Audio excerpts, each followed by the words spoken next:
വളരെ പ്രാർത്ഥനയോടെ തികച്ചും ഏകാഗ്രതയോടെ നമുക്ക് കർത്തൃസന്നിധിയിലിരിക്കണം. ഈ സൂചിക്കുഴയിൽ നൂല് കയറ്റുമ്പോൾ തയ്യക്കാർക്ക് ഉള്ള ഏകാഗ്രത ശ്രദ്ധിച്ചിട്ടുണ്ടോ? അതുപോലെ ഈ ശുശ്രൂഷയിൽ ഇവിടെ പങ്കുവെക്കുന്ന വചനം എന്താണെന്ന് നിങ്ങളുടെ മനസ്സിൽ ആഴത്തിൽ പതിയണം. സമയത്തെ നിന്റെ കണക്കുകൂട്ടലിൽ ഒതുക്കാതെ നിത്യതയ്ക്കായി ഒരുങ്ങുക എന്നതാണ് ഇന്ന് രാത്രി പ്രിയപ്പെട്ടവരോട് ഞാൻ പങ്കുവയ്ക്കുവാൻ ആഗ്രഹിക്കുന്ന സന്ദേശം. സമയത്തെ നിന്റെ കണക്കുകൂട്ടലിൽ ഒതുക്കരുത്, നിത്യതയ്ക്കായി ഒരുങ്ങുക. നമ്മുടെ വാഴ്ത്തപ്പെട്ട കർത്താവ് ശ്രദ്ധേയമായ ഉപമ പറഞ്ഞ സാഹചര്യം, വേദപുസ്തകത്തിൻ്റെ അതുല്യത എന്താ, ഇതിൻ്റെ ദിവ്യത്വം എന്താ, ഇതിൻ്റെ വൈശിഷ്ട്യം എന്താ, ഇതിൻ്റെ സത്യസന്ധത എന്താ, ഇതിൻ്റെ തെറ്റിക്കൂടായ്മ എന്താ, കാലോചിതമായി മനുഷ്യനോട് സംസാരിക്കാൻ കഴിവുള്ളൊരു പുസ്തകം ലോകം കണ്ടിട്ടുണ്ടെങ്കിൽ അത് ഈ രാത്രി ഞാൻ പ്രസംഗിക്കുന്ന ദൈവത്തിന് മാറ്റമില്ലാത്ത വചനമാണ്. ഞാനൊരു വസ്തുത പറയാം, അധിക നാളുകൾ കാര്യങ്ങൾ ഇങ്ങനെ മുൻപോട്ട് പോകുകയില്ല. ഇതൊരു കൊടുങ്കാറ്റിന് മുൻപിലെ ശാന്തതയാണ്. കൊണ്ടു നടന്ന് തടിപിടിപ്പിച്ച് വലിച്ച് ചൂഷണം ചെയ്ത് ഉപയോഗിച്ചൊരു കൊലക്കൊമ്പൻ മതമിളകി കഴിയുമ്പോൾ പുറത്തിരിക്കുന്ന പാപ്പാനെ വലിച്ച് നിലത്തിട്ട് ചവിട്ടിക്കീറി നാലുപാടേക്കും വലിച്ചെറിഞ്ഞ് കൊലവിളി നടത്തുന്നത് പോലെ നാം കാലൂന്നി നിൽക്കുന്ന ഈ മണ്ണ് മനുഷ്യ സമുദായത്തിന് നേരെ കൊലവിളി നടത്തുന്ന ദിവസങ്ങൾ അടുത്തു വരികയാണ്.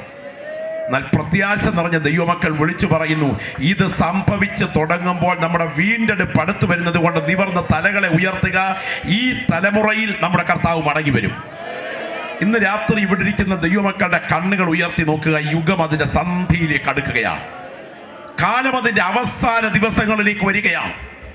സമാപ്ത ഗ്രന്ഥമായ വെളിപ്പാട് പുസ്തകത്തിൻ്റെ ഒടുവിലത്തെ പേജുകളിൽ ലോകത്തിന് സംഭവിപ്പാൻ തുടങ്ങുന്ന സംഭവ വികാസങ്ങളെ തിരശീല ഉയർത്തി പ്രദർശിപ്പിക്കുമ്പോൾ മാനവ ചരിത്രത്തിൽ പെയ്തിറങ്ങാൻ തുടങ്ങുന്ന ഒരു കൊടിയ ദുരന്തകാലത്തിൻ്റെ, കറുത്ത കാലത്തിൻ്റെ, കലാശം നിറഞ്ഞ കഠിന പീഡനങ്ങളുടെ ഘോഷയാത്രാ കാലത്ത് ചരിത്രത്തിൽ സംഭവിക്കുന്ന സംഭവങ്ങളെക്കുറിച്ച് ബൈബിൾ പ്രവചനങ്ങളിൽ രേഖപ്പെടുത്തിയിരിക്കുന്നതിൽ ഒന്നാമത് സംഭവിപ്പാൻ തുടങ്ങുന്ന സംഭവത്തെക്കുറിച്ച് ബൈബിൾ പറഞ്ഞിരിക്കുന്നതെന്നറിയാമോ? മനുഷ്യൻ അന്യോന്യം കൊല്ലത്തക്ക വിധം ഭൂമിയിൽ നിന്ന് സമാധാനം മാറും. ഇത് കണ്ടു തുടങ്ങുന്ന ദൈവമക്കൾ തിരിച്ചറിയണം, ഇത് സംഭവിച്ചു തുടങ്ങുമ്പോൾ നമ്മുടെ വീണ്ടെടുപ്പ് അടുത്ത് വരുന്നത് കൊണ്ട് നിവർന്ന തലകളെ ഉയർത്തണം. ഇന്ന് രാത്രി ഇവിടെ ഇരിക്കുന്ന ദൈവമക്കൾ അന്ത്യകാലത്തേക്ക് അടുത്തു വരുന്നിരിക്കുന്ന കാര്യങ്ങൾ വ്യക്തമായി ബോധ്യമാകണം. ഉൽപ്രാപണത്തിൻ്റെ, സ്വർഗാരോഹണത്തിൻ്റെ, കർത്താവിൻ്റെ മടങ്ങിവരവിൻ്റെ തൊട്ടു മുൻപ് ജീവിക്കാൻ ഭാഗ്യം കിട്ടിയ ദൈവമക്കളാ എൻ്റെ മുൻപിൽ നിന്ന് വചനം കേട്ടുകൊണ്ടിരിക്കുന്ന ദൈവമക്കൾ. നിങ്ങൾ പ്രത്യേകം ശ്രദ്ധിക്കുക. ഇതുപോലെ മനുഷ്യ കൂട്ടക്കുരുതികൾ വർദ്ധിച്ച ഒരു കാലം ചരിത്രത്തിലുണ്ടോ? കായീൻ തന്റെ സഹോദരനായ ഹാബേലിനെ കൊല്ലാൻ കൈനീട്ടിയ കാലം മുതൽ ഇവിടെ പോരാട്ടവും രക്തച്ചൊരിച്ചിലുമുണ്ട്. എന്നാൽ മറ്റേതൊരു കാലഘട്ടത്തെക്കാൾ ക്രൂരത അരങ്ങ് തകർക്കുന്ന ഇതുപോലൊരു കാലം മാനവ ചരിത്രത്തിൽ ഉണ്ടായിട്ടില്ല. എന്താ കാര്യം? മാറ്റമില്ലാത്ത ബൈബിൾ പ്രവചിച്ച പ്രവചന രേഖകളുടെ നിവർത്തിയിലേക്ക് സംഭവങ്ങൾ അതിവേഗം അടുക്കുകയാണ്. ISI തീവ്രവാദികളുടെ ക്യാമ്പിലേക്ക് സ്വന്തം മോനെ അന്വേഷിച്ച് ഒരമ്മ പോയ വാർത്ത ഞാൻ വായിച്ചു. ചെന്നിട്ട് പറഞ്ഞു, എനിക്ക് മോനെ വേണം. തീവ്രവാദികൾ ഈ അമ്മയെ ഇറച്ചി സൂപ്പ് കൊടുത്താ സ്വീകരിച്ചേ. ആ സൂപ്പ് കൊടുത്ത് സ്വീകരിച്ച് അകത്ത് കയറ്റിയിട്ട് ഉച്ചയ്ക്ക് ഭക്ഷണം കൊടുത്തു. ഇറച്ചിക്കറിയും ഇറച്ചി ഭക്ഷണങ്ങളും ഒക്കെ ചേർത്ത് വിളമ്പി കൊടുത്തു. അപ്പോ അമ്മ പറഞ്ഞു, ഞാൻ ഇതിനൊന്നുമല്ല വന്നേ, എനിക്കെന്നെ മോനെ വേണം. ഉടനെ അതിൽ ഒരു തീവ്രവാദി ഈ മാതാവിൻ്റെ കരങ്ങൾക്ക് കയറി ബലിഷ്ഠമായി പിടിച്ച് ആ കിച്ചന്റെ കവാടം അങ്ങോട്ട് തുറന്ന് വാഷ് ബേസൻ കാണിച്ചു കൊടുത്തു. വേണ്ടേ, ഇതാ മകൻ. ആ അമ്മ മോഹാലസ്യപ്പെട്ട് തറയിലേക്ക് വീണു. മകന്റെ ശരീരഭാഗങ്ങൾ അറുത്ത് അതാ സൂപ്പ് കുടിച്ച്, അതാ ഇറച്ചിക്കറി കഴിച്ച്. മനസാക്ഷി മരവിപ്പിക്കുന്ന കൊടും ക്രൂരതകൾ ഈ തലമുറയിൽ അരങ്ങേറുമ്പോൾ വചനം പ്രവചനത്തിലെ വിശ്വാസത്തിൽ ഉറപ്പിക്കപ്പെടുന്ന ദൈവമക്കൾ വിളിച്ചു പറയുന്നു, ഈ തലമുറയിൽ കർത്താവ് മടങ്ങി വരും. ഇന്ന് രാത്രി വചനം കേൾക്കുന്ന ദൈവമക്കൾ പ്രാവചനികമായി ശ്രദ്ധിച്ചാൽ ബൈബിൾ സഹസ്രാബ്ദങ്ങൾക്ക് മുൻപ് എഴുതി വെച്ച പ്രവചനങ്ങൾ കൃത്യമായി നിവർത്തിയിലേക്ക് നീങ്ങുകയാണ്. വിശുദ്ധ തിരുവെഴുത്തിലെ നമ്മുടെ വാഴ്ത്തപ്പെട്ട കർത്താവ് പഠിപ്പിച്ച ഏറെ ശ്രദ്ധേയമായ ഒരു ഉപമയാണ് ഇന്ന് രാത്രി നിങ്ങൾ വായിച്ചു കേട്ടത്. വളരെ ഗൗരവമേറിയ ഈ ഉപമ ഒരു മനുഷ്യൻ്റെ ഭാവനയിൽ ഉയരുന്ന ചില ചിന്തകളാണ്. അവൻ്റെ കൃഷിഭൂമി നന്നായി വിളഞ്ഞു. കൃഷിഭൂമി നന്നായി വിളയണമെങ്കിൽ എന്ത് ചെയ്യണം? കൈയും കെട്ടി കാലും നീട്ടിക്കിടന്ന് ഉറങ്ങുന്നവൻ്റെ കൃഷിഭൂമി നന്നായി വിളയുമോ? ഇല്ല. മണ്ണിനോട് മല്ലടിക്കുന്നവൻ്റെ കൃഷിഭൂമിയെ നന്നായി വിളയൂ. മണ്ണിനോട് മല്ലടിച്ച് മണ്ണിൽ വിയർപ്പൊഴുക്കി അവൻ്റെ കൃഷിഭൂമിയെ വിളയൂ. അപ്പോൾ നമ്മുടെ കഥാപാത്രം കട്ടും മോട്ടിച്ച് ഉണ്ടാക്കിയ സമ്പത്ത് കൊണ്ട് പണ്ടികശാല നിറയ്ക്കുമെന്ന് പറഞ്ഞവനല്ല. സ്വന്തം കഠിനാധ്വാനം കൊണ്ടുണ്ടാക്കിയ സമ്പത്തിനാൽ കൃഷിഭൂമി നിറയ്ക്കുമെന്ന് പറഞ്ഞവനാണ്. അപ്പോൾ നമ്മുടെ ചിന്തകൻ, നമ്മുടെ പ്രധാന പ്രതി നല്ല കഠിനാധ്വാനിയാണ്. കർത്താവ് പറയുകയാണ്, അവൻ്റെ കൃഷിഭൂമി നന്നായി വിളഞ്ഞു. അവൻ തന്നോട് തന്നെ, എനിക്കേറിയ ആണ്ടുകളിലേക്ക് ഞാൻ ശേഖരിക്കേണ്ടതിന് എൻ്റെ പണ്ടികശാലകൾ പൊളിച്ച് ഇതിലും വലുത് പണയും. എന്നിട്ട് എന്നോട് പറയും, തിന്നുക, കുടിക്കുക, ആനന്ദിക്കുക, ഏറിയ ആണ്ടുകളിലേക്ക് ശേഖരിച്ചു വെച്ചിരിക്കുന്നു.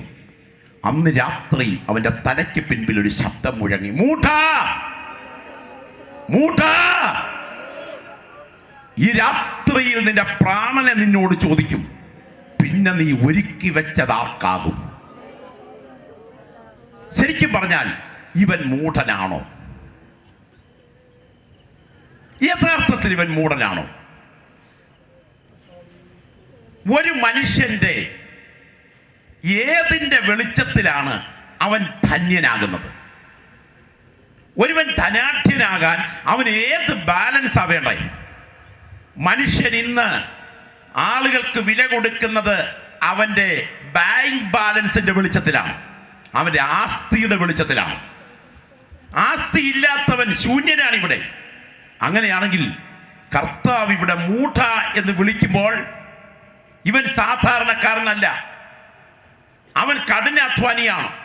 ഇനിയും സ്വന്തം കഠിനാധ്വാനത്താൽ ഉണ്ടായ സമ്പത്തിനെ തനിക്കും തൻ്റെ കുടുംബത്തിൻ്റെയും സുരക്ഷിതമായ ഭാവിക്ക് വേണ്ടി വിദഗ്ധമായി ഡിപ്പോസിറ്റ് ചെയ്യുന്നത് തെറ്റാണോ?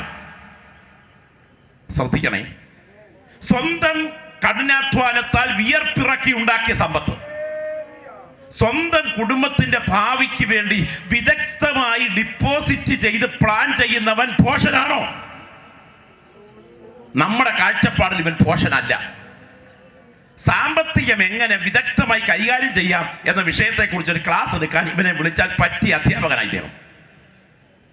പക്ഷേ വിശുദ്ധ വേദപുസ്തകം ഇവനെ പോഷൻ എന്ന് വിളിക്കുന്നു. എന്തുകൊണ്ട് ഇവൻ പോഷനായി?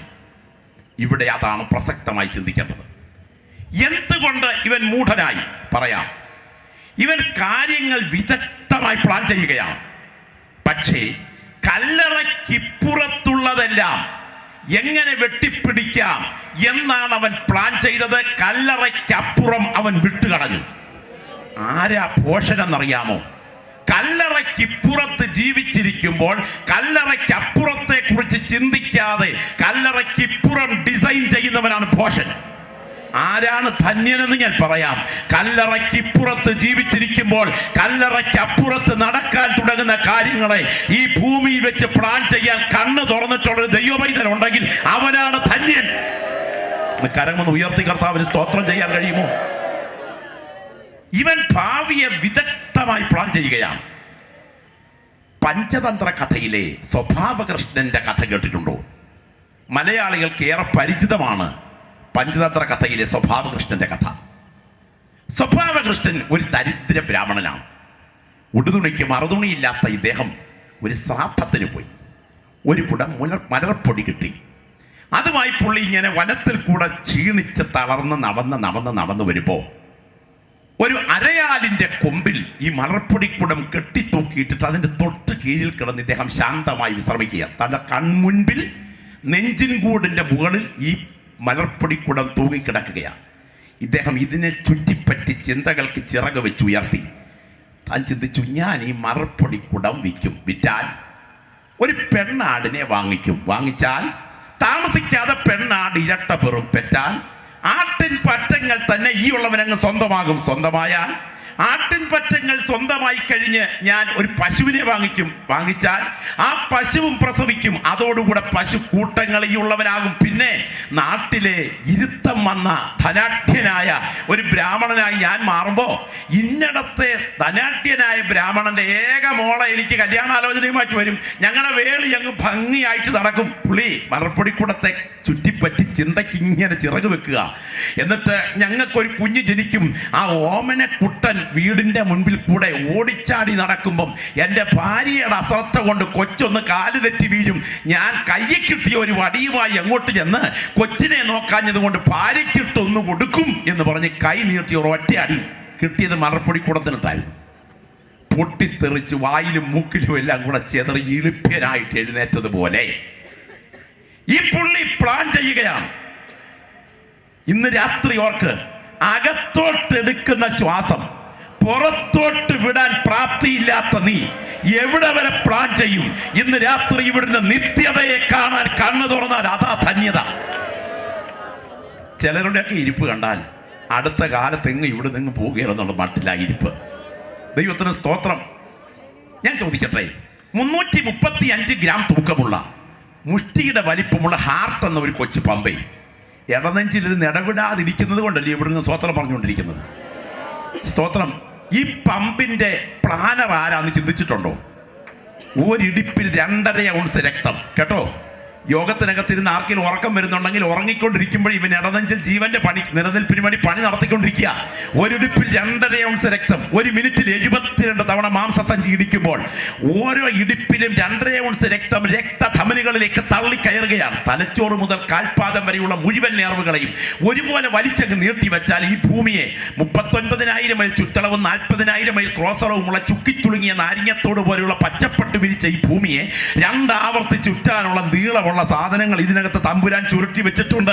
അത്രയും നേർവുകളിലൂടെ പമ്പിങ് നടന്നുകൊണ്ടിരിക്കുക. ഞാൻ ഇന്ന് രാത്രി ചോദിക്കട്ടെ, ഈ ഭൂമിയെ 2 ആവർത്തി പൈപ്പ് ലൈൻ കൊണ്ട് കണക്ഷൻ ചെയ്യാനുള്ള അത്രയും നീളമുള്ള പൈപ്പ് ലൈനിൽ നോൺ സ്റ്റോപ്പ് ആയിട്ട് ഒരു റിപ്പയറിംഗും ഇല്ലാതെ ഒരു പമ്പ് സെറ്റ് ചെയ്ത് കൈകാര്യം ചെയ്യാൻ കഴിവുള്ള ഏതെങ്കിലും ഒരു പ്ലംബർ ഇവിടെ ഉണ്ടോ? അങ്ങനെയാണെങ്കിൽ സർവശക്തന്റെ കരവിരുത് തിരിച്ചറിയുന്ന ദൈവമക്കൾ സ്വന്തം ഇടനെഞ്ചിൽ കൈവച്ച് നടത്തിയ ദൈവത്തിന്റെ കരുതലിന് നന്ദി കരറ്റണം. സ്തോത്രം. 70 വയസ്സ് പ്രായമുള്ള എത്ര പേര് ഇവിടെ ഇരിപ്പുണ്ട്? കൈ പൊക്കിക്കുന്നില്ല.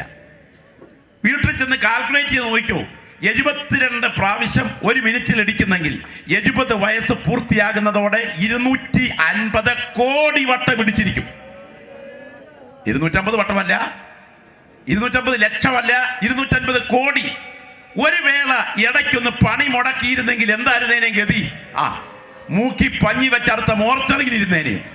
കൃപയാൽ പണി മുടക്കാൻ അനുവദിക്കാതെ 2019 ഡിസംബർ വരെ നിന്നെ കൊണ്ടുവന്നത് നിന്റെ കരുത്തല്ല, ദൈവത്തിന്റെ കൃപയാണ് എന്നിന്ന് രാത്രി തിരിച്ചറിയുന്നെങ്കിൽ ഈ ആയുസിന്റെ ദിനങ്ങളെ നിത്യതയുമായി തട്ടിച്ചു നോക്കി ഒരുങ്ങുന്ന രാത്രിയായി രാത്രി തീരണം. Glory, hallelujah. എത്ര ദൈവമക്കളുടെ നാവുകൾ സ്തോത്രത്തോടെ ചലിക്കും ഇവിടെ. ഇടത്തും വലത്തും ഇരിക്കുന്നവർ മൗനമായിരിക്കട്ടെ, പുറകിലും മുൻപിലും ഇരിക്കുന്നവർ മിണ്ടാതിരിക്കട്ടെ.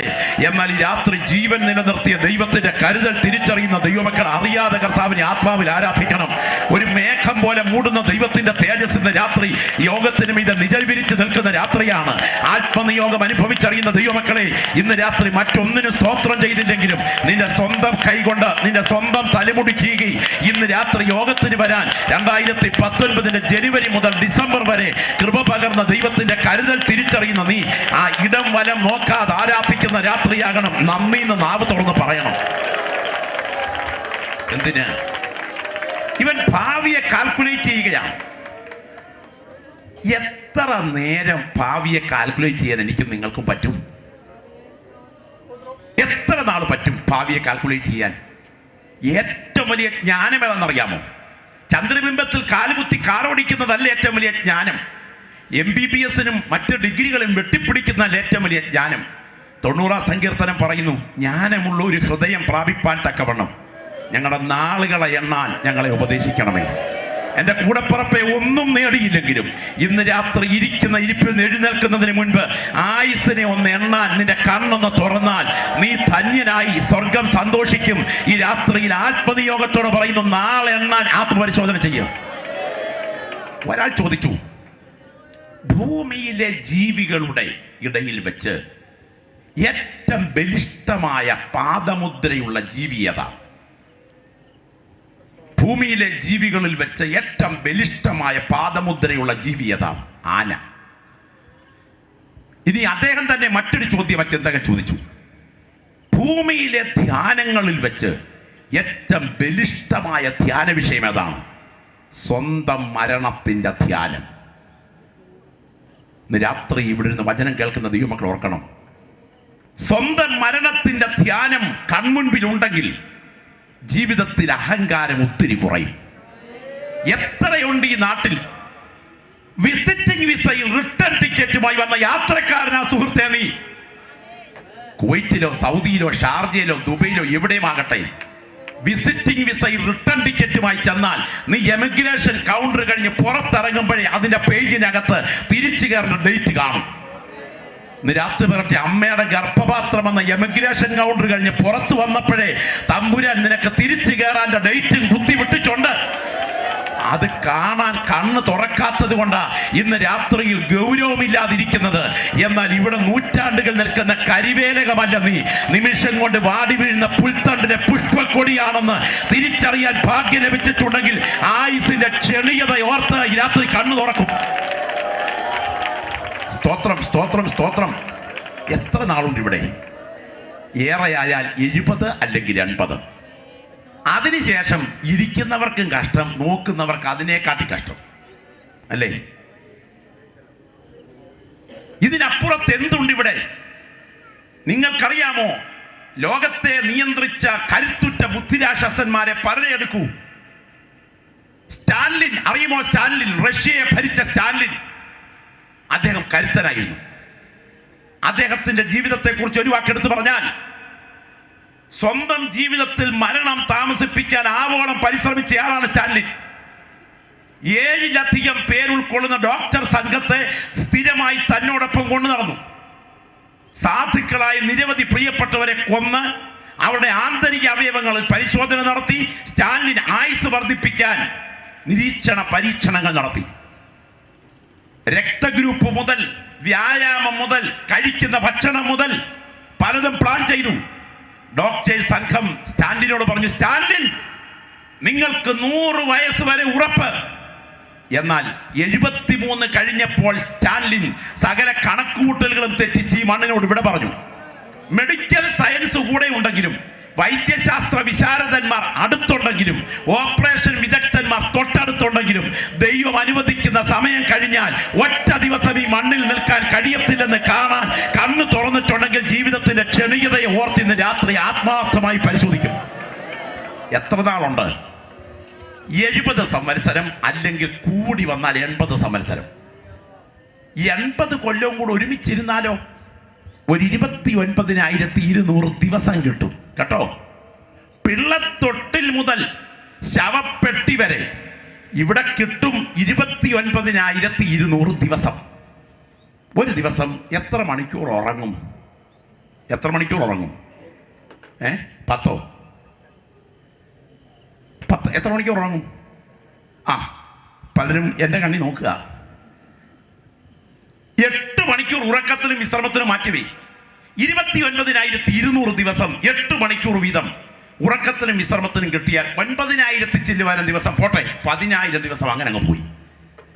വരുമാനത്തിനും ഉപജീവനത്തിനും വേണ്ടി 8 മണിക്കൂർ മാറ്റിവേ, അതും ഏതാണ്ട് 10,000 അടുത്ത് പോയി.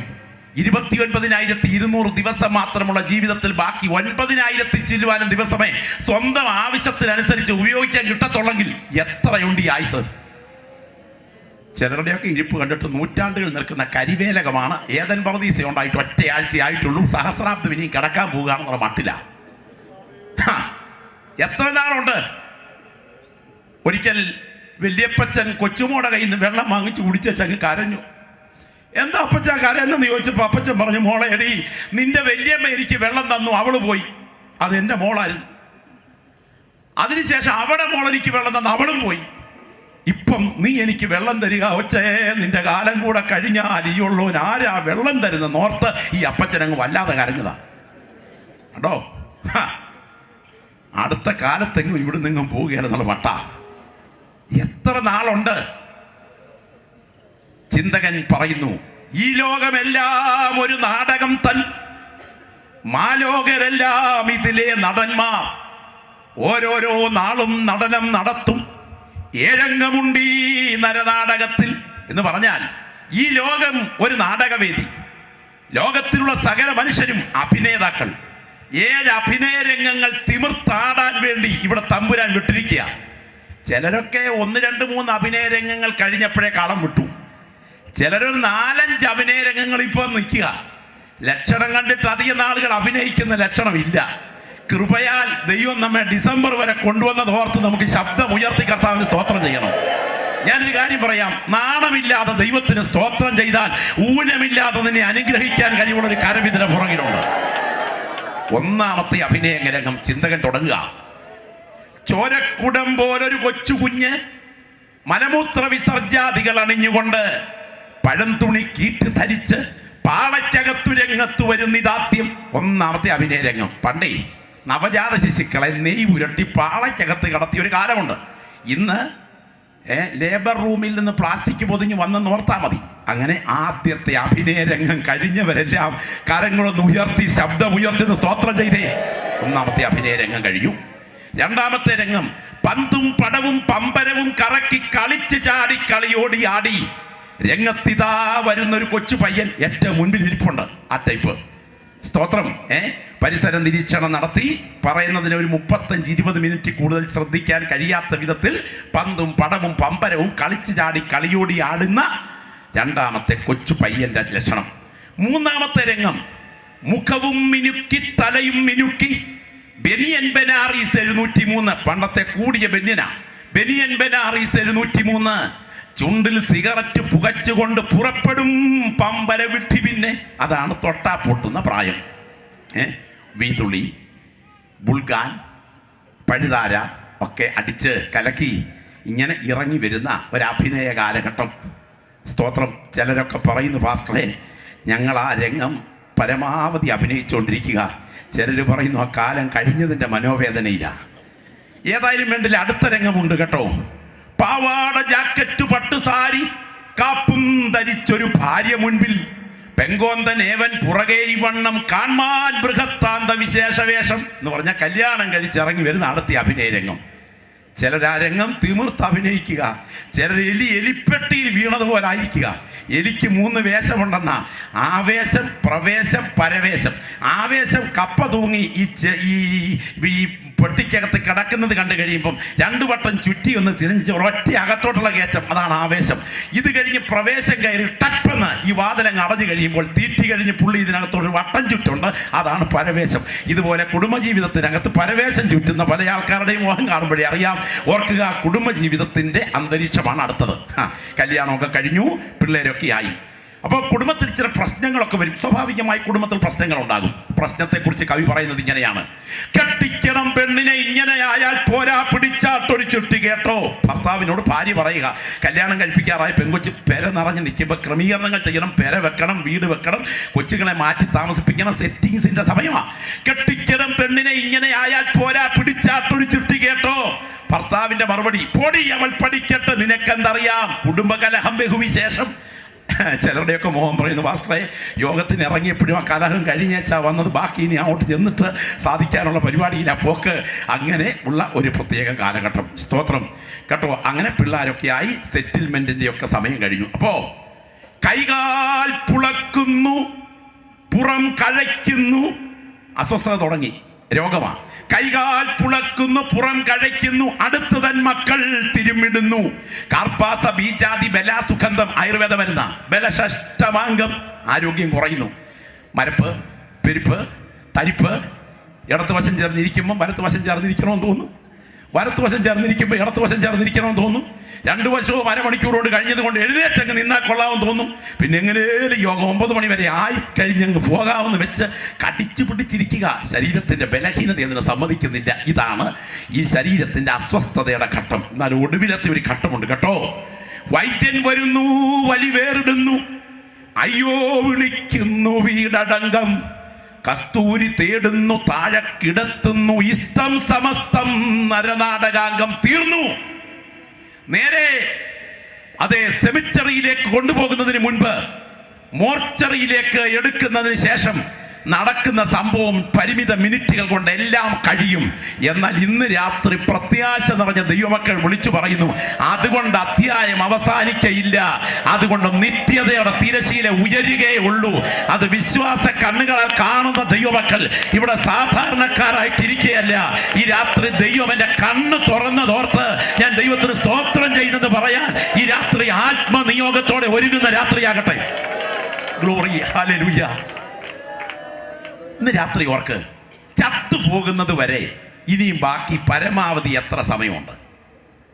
ചത്തുപോകുന്നത് വരെ എത്ര സമയമുണ്ടെന്ന് ചോദിക്കാനാണോ ഈ കൺവെൻഷനിൽ വിളിച്ചു വരുത്തിയെന്ന് ചിന്തിക്കരുത്. അപ്പോട്ടെ, സത്ത പോകുന്നത് വരെ, അതാ ശരിയായ പ്രയോഗം. നിങ്ങൾക്കറിയാമോ, ചത്തുപോയി എന്നൊക്കെ നമ്മൾ കേൾക്കും. പക്ഷെ മലയാള പദപ്രയോഗങ്ങളിൽ പദവിഭജനം പരിശോധിച്ചാൽ സത്ത പോയി എന്നുള്ളതാണ് കറക്റ്റ്. മലൈ അധികം ആഴം സമം, ഇതാണ് മലയാളം. സഹ്യപർവ്വത സാനുക്കൾ കടന്നെത്തിയ തമിഴർ മലയ്ക്ക് ശേഷം കണ്ട ആഴമുള്ള പ്രതലത്തെ മലയാളം എന്ന് വിളിച്ചു. അതാണ് മല ശേഷം പ്രതലം, ആഴമുള്ള പ്രതലം മലയാളം അല്ലേ? അതുപോലെ സത്ത അധികം പോയി സമം സത്ത പോയി, അതാണ് മരണം. ചത്തുപോയി എന്ന് പറയുന്നത് സത്ത പോയി എന്നാ കറക്റ്റ്. എന്ന് പറഞ്ഞാൽ ഒരു ഓറഞ്ച് ജ്യൂസ് വാങ്ങിക്കാൻ ജ്യൂസ് കടയുടെ മുൻപിലോട്ട് ചെന്നവർ ഒരു ഗ്ലാസ് ജ്യൂസ് എടുക്കാൻ പോകുന്ന രംഗം ശ്രദ്ധിക്കണം. ചണ്ടി പുറത്തോട്ട് തള്ളി ജ്യൂസ് മാറ്റിയെടുത്ത് ഗ്ലാസ്സിൽ തരും. അങ്ങനെ സത്ത വേറെ ചണ്ടി വേറെ തമ്മിൽ പിരിയുന്നൊരു ഘട്ടം, സത്ത മാറും. ഇതുപോലെ സത്ത പോകുന്ന സമയമാണ് മരണം. സത്ത പോകുന്നതിന് മുൻപ് കല്ലറയ്ക്കപ്പുറം നടക്കാൻ പോകുന്നത് എന്താണെന്ന് കാണാൻ കണ്ണ് തുറന്നിട്ടുള്ള ഒരു ദൈവപൈതൽ ഇവിടെ ഉണ്ടെങ്കിൽ നീ സാധാരണക്കാരനല്ല, നീ ധന്യനാണ്. ഒന്നും നേടിയില്ലെങ്കിലും നിത്യത സ്വന്തമാക്കാൻ ദൈവം എൻ്റെ കണ്ണ് തുറന്നിരുന്നെങ്കിൽ നന്നായിരുന്നു എന്ന് കൊതിക്കുന്ന ഒരു ദൈവപൈതൽ ഇവിടെയുണ്ടോ? നിന്റെ പ്രാർത്ഥനയുടെ ശബ്ദം ഇന്ന് രാത്രി ഉയരണം. ഇരുട്ടിൻ്റെ ശക്തികൾ മുഖം വെച്ച് ബന്ധിച്ച ആത്മാക്കളെ നരകത്തിലേക്ക് വലിച്ചിഴച്ചു കൊണ്ടിരിക്കുമ്പോൾ തേവലക്കര മുഴങ്ങുന്ന സുവിശേഷത്തിൻ്റെ ശബ്ദ മുഖാന്തരം പാതാള ശക്തികളുടെ ബന്ധനങ്ങളെ മുറിച്ചു മാറ്റി ചില പ്രിയപ്പെട്ടവരെ ഇന്ന് രാത്രി സ്വർഗം നിത്യതയ്ക്കായി വേർതിരിക്കുന്ന രാത്രിയാണ്. ആത്മനിർഭ പ്രാപിച്ച ദൈവമക്കൾ പ്രാർത്ഥിക്കുന്നു തുടങ്ങട്ടെ. നാഥന്റെ കരം ഈ രാത്രി ബലത്തോടെ വ്യാപരിക്കുന്നു. ഞാൻ ഈ രാത്രി കാണുന്നു, സ്വർഗം ഇതിന് മീതെ തുറന്നു നിൽക്കുകയാ. ദൂതന്മാർ ഇവിടെ കുനിഞ്ഞു നോക്കിക്കൊണ്ടിരിക്കുന്ന രാത്രിയാ. ഈ ശുശ്രൂഷ ഈ കോമ്പൗണ്ടിൽ നടന്നുകൊണ്ടിരിക്കുമ്പോൾ ഈ പരിസരങ്ങളിലേക്ക് ദൈവസാന്നിധ്യം ബലത്തോടെ വ്യാപരിച്ചു കൊണ്ടിരിക്കുന്നു. ദൈവത്തിന് ആത്മാവി രാത്രി നിന്നോട് പറയുന്നു, സത്ത മാറുന്നതിന് മുൻപ് നിത്യതയ്ക്കായി ഒരുങ്ങാൻ ദൈവാത്മാവി രാത്രി നിന്നെ ക്ഷണിക്കയാ. പ്രിയപ്പെട്ടവരെ, ഇവിടെയാണ് മരണാനന്തര ജീവിതത്തെക്കുറിച്ചുള്ള ഗൗരവമായ പാഠം മനസ്സിലാക്കേണ്ടത്. മരണാനന്തരം ആത്മാക്കൾക്ക് അമർത്യതയുണ്ടോ? പുനരുത്ഥാനം യാഥാർത്ഥ്യമാണോ? കല്ലറയ്ക്കപ്പുറത്ത് ശരീരരഹിതമായി ആത്മാക്കൾക്ക് നിലനിൽപ്പുണ്ട് എന്ന് തെളിയിക്കാൻ കഴിവുള്ള വല്ല ശാസ്ത്രീയ കണ്ടുപിടുത്തങ്ങളും കണ്ടുപിടിക്കപ്പെട്ടിട്ടുണ്ടോ? പുനരുത്ഥാനത്തിനും മരണത്തിനുമിടയ്ക്ക് ശരീരത്തിൽ നിന്ന് വിട്ടുകിട്ടുന്ന ആത്മാക്കൾ വിശ്രമിക്കുന്ന സ്ഥലം എവിടെയാണ്? ആ ആത്മാക്കൾക്ക് കാണാൻ കഴിയുമോ, കേൾക്കാൻ കഴിയുമോ? പഞ്ചേന്ദ്രിയങ്ങൾ ഭൂമിയിലേതുപോലെ പ്രവർത്തനപൂർണ്ണമാണോ? തങ്ങളുടെ പ്രിയപ്പെട്ടവരുടെ സുഖദുഃഖങ്ങൾ മനസ്സിലാക്കാൻ ഭൂമിയിൽ വന്നു പോകാൻ വാങ്ങിപ്പോയ ആത്മാക്കൾക്ക് കഴിയുമോ? ഇതിനെക്കുറിച്ച് ആധികാരികമായി എന്തെങ്കിലും പറയാൻ കഴിവുള്ള ഒരുത്തൻ ലോകം കണ്ടിട്ടുണ്ടെങ്കിൽ അത് സോക്രട്ടീസ് അല്ല, പ്ലേറ്റോ അല്ല, അരിസ്റ്റോട്ടിൽ അല്ല, മരണത്തെ ജയിച്ചുയർത്തെഴുന്നേറ്റ കർത്താവായ യേശു ക്രിസ്തുവാണ്. ഇന്ന് രാത്രി എന്തുകൊണ്ടാ തൻ്റെ ഇടത്തോടെ ചങ്കുറപ്പോടെ നിന്ന് യേശുവിനെ ഞങ്ങൾ പ്രസംഗിക്കുന്നതെന്നറിയാമോ? ലോക ചരിത്രത്തിലുള്ള ആർക്കുമില്ലാത്ത പദവി എൻ്റെ യേശുവിനുണ്ടെന്ന് പറയാൻ കാരണം യേശുവിൽ നിക്ഷിപ്തമായ ദൈവത്വത്തിൻ്റെ അതുല്യത ഓർത്ത് ഈ രാത്രി കൃപ ലഭിച്ച ദൈവമക്കൾ ദൈവത്തിന് സ്തോത്രം ചെയ്യും. എൻ്റെ പ്രിയപ്പെട്ടവരെ, ലോക ചരിത്രത്തിൽ ജനിച്ച് ജീവിച്ച് ജനിപ്പിച്ച് മരിച്ച് മൺമറഞ്ഞിട്ടുള്ള സകലർക്കും 3 അധ്യായങ്ങളേ ഉള്ളൂ. എത്ര അധ്യായമാ? 3 അധ്യായം. അതിൽ 1-ാമത്തെ അധ്യായം ജനനം, 2-ാമത്തെ അധ്യായം ജീവിതം, 3-ാമത്തെ അധ്യായം മരണം. ഏതെങ്കിലും ഒരാൾക്ക് 4-ാമതൊരു അധ്യായം ജീവചരിത്ര പുസ്തകത്തിനകത്തുണ്ടെങ്കിൽ സമകാലീനരുടെ ഓർമ്മക്കുറിപ്പുകൾ മാത്രമേ ഉള്ളൂ. നിങ്ങൾ ശ്രദ്ധിച്ചു നോക്ക്. ഞാൻ പറഞ്ഞിട്ടുള്ള ആരുടെയും ജീവചരിത്രം പരിശോധിക്ക്. 3 അധ്യായം, ജനനം, ജീവിതം, മരണം, ഈ 3 അധ്യായം. എന്നാൽ ജനനത്തിന് മുൻപേ ചരിത്രമുണ്ടായിരുന്ന ഏത് ഡെഡ് ബോഡി കല്ലറയ്ക്കകത്ത് വെച്ചോ ആ ഡെഡ് ബോഡി തന്നെ കടം വാങ്ങിയ കല്ലറ മടക്കി കൊടുത്തിട്ട് എഴുന്നേറ്റ് വന്ന് ചരിത്രം തുടർന്ന ഒരുവനെ ലോകം കണ്ടിട്ടുണ്ടെങ്കിൽ ഇന്ന് രാത്രി ഞങ്ങൾ പ്രസംഗിക്കുന്ന നസറേനായ യേശു അല്ലാതെ ഒരുത്തരും ഇല്ലെന്ന് പറയാൻ പ്രാഗൽഭ്യം പ്രാപിച്ച ദൈവമക്കൾ ഈ കൺവെൻഷന്റെ പ്രഥമ രാത്രി വിളിച്ചു പറയുന്നു. അവനൊപ്പം പറയാൻ ഒരാളുമില്ല, അവനെ പോലെ ആരാധ്യൻ ആരുമില്ല, യേശുവിന് തുല്യം യേശു മാത്രം. ലോകത്തിൽ എത്രയോ കല്ലറകളുണ്ട്. ഞാൻ കണ്ടതിൽ വെച്ച് ഏറ്റവും വലിയ കല്ലറ പട്ടണം വെസ്റ്റ്മിനിസ്റ്റർ ആബയാണ്. ഇംഗ്ലണ്ടിനെ കിടുകിട പറപ്പിച്ച രാജാക്കന്മാരുടെ കല്ലറകളുടെ നീണ്ട നിര. നിങ്ങൾക്കറിയാം, ഓരോരോ ഉന്നതന്മാരുടെ ശവകുടീരങ്ങൾ വിശ്രമിക്കുന്ന സ്ഥലം സലാലായി, മക്കപ്പേര ഗുഹയിൽ, എന്തിന് ഓരോ സ്ഥലങ്ങളിൽ ഇവരുടെയൊക്കെ ശവകുടീരങ്ങൾ പിതാക്കന്മാരുടെ ഇതുണ്ട്. ഞാൻ ഇന്ന് രാത്രി വിളിച്ചു ചോദിക്കട്ടെ, മേൽപ്പറഞ്ഞവരുടെ ശവകുടീരങ്ങളുടെ മേൽമൂടി മാറ്റിയാൽ അതിൽ നിന്ന് വാരിയെടുക്കുന്ന ശവധൂളികകൾക്കകത്ത് മരിച്ചവന്റെ തിരുശേഷിപ്പ് കിട്ടും. എന്നാൽ തിരുശേഷിപ്പ് അവശേഷിപ്പിക്കാതെ അവൻ ഇവിടെ ഇല്ല, ഉയർത്തെഴുന്നേറ്റു എന്ന് പറഞ്ഞ് ചരിത്രത്തിൽ തുറന്നു കിടക്കുന്ന ഒരു കല്ലറയേ ഉള്ളൂ. അത് രാത്രി ഞങ്ങൾ പ്രസംഗിക്കുന്ന നസറേനായ യേശുവിന്റെ കല്ലറയാണ്. അവൻ വിളിച്ചു പറയുന്ന വാക്കുകളാണ് മരണാനന്തര ജീവിതത്തിന്റെ അർത്ഥം നിശ്ചയിക്കുന്നത്. ആ നാഥൻ വിളിച്ചു പറഞ്ഞു, ഇതിങ്കൽ ആശ്ചര്യപ്പെടരുത്. കല്ലറകളിൽ ഉള്ളവരെല്ലാം അവന്റെ ശബ്ദം കേട്ട് നന്മ ചെയ്തവർ ജീവനായും തിന്മ ചെയ്തവർ ന്യായവിധിക്കായും പുനരുത്ഥാനം ചെയ്യുന്ന നാഴിക വരുന്നു. കരങ്ങളൊന്ന് ഉയർത്തി സ്തോത്രം പറഞ്ഞേ. ഇന്ന് രാത്രി ഓർക്കണേ, ഈ ശരീരത്തിലേക്ക് നോക്ക്. 3 വിധ ഘടകങ്ങളുടെ സമഞ്ജസ സമ്മേളനമാണ് ഈ ശരീരം. 1 മൺശരീരം, 2 ദേഹി, 3 ആത്മാവ്. ദേഹം, ദേഹി, ആത്മാവ്. ദേഹം എവിടെ തുടങ്ങി? ദേഹം എന്തിനിവിടെ ആയിരിക്കുന്നു? ദേഹം എവിടേക്ക് പോകുന്നു? ശ്രദ്ധിക്കൂ. ദേഹി എവിടെ തുടങ്ങി?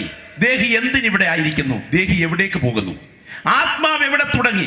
ആത്മാവ് എന്തിനിവിടെ ആയിരിക്കുന്നു? ആത്മാവ് എവിടേക്ക് പോകുന്നു? ശ്രദ്ധിച്ച് കേൾക്കണം. ദേഹം മണ്ണിൽ തുടങ്ങി, മണ്ണിനാൽ പരിപോഷിപ്പിക്കപ്പെടുന്നു, മണ്ണിനെ കുറിച്ച് ബോധം തരുന്നു, തിരിച്ചു മണ്ണിലേക്ക് മടങ്ങുന്നു. മണ്ണിൽ എന്തൊക്കെയുണ്ട്? Potassium, magnesium, calcium, phosphorus. ശരീരത്ത് എന്തൊക്കെയുണ്ട്? Potassium, magnesium, calcium, phosphorus. യോഗം കഴിഞ്ഞേ ക്ഷീണിച്ച് തളർന്ന് വീട്ടിലോട്ട് കയറി ചെല്ലുമ്പോൾ മേശപ്പുറത്ത് വെച്ചിരിക്കുന്ന ഒരു പഴം എടുത്തങ്ങ് കഴിച്ചു. 10 മിനിറ്റ് കഴിയുമ്പോൾ ബലപ്പെടും. കാര്യം എന്താ? പഴമുണ്ടായത് എവിടെ? മണ്ണിൽ.